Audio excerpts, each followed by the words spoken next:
Hi, I'm Richard Clewer, leader of Wiltshire Council. We've been looking at the proposals for our special school, Silverwood. That's a school with 3 campuses, one in Rowd, one in Trowbridge and one in Chippenham.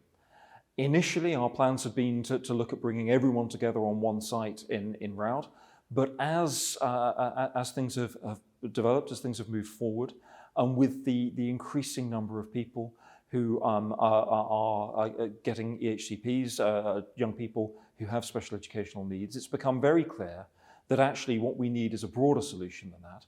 So what we have agreed is that we will be retaining the Trowbridge and the Chippenham sites. They will be acting as primary schools for our young people who will then feed into the Rowd site, which will become a secondary school.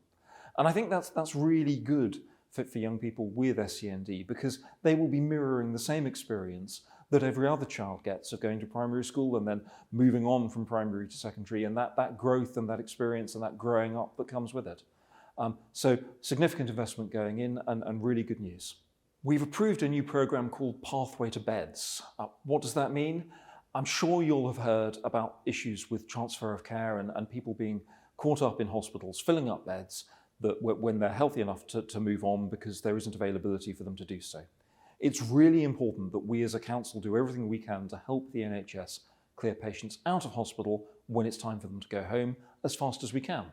Now, partly we do that through our reablement service, through looking after people at home, and let's be clear, that's the ideal, is to get people back into their own homes with the support they need.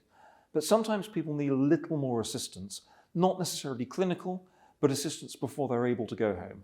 And what we have come up with, what we've approved, is a scheme whereby we will be setting up centres, 3 of them, to enable people who are ready to leave hospital, who don't need that clinical care anymore, but to get some additional support for a couple of weeks before they're then able to go on home.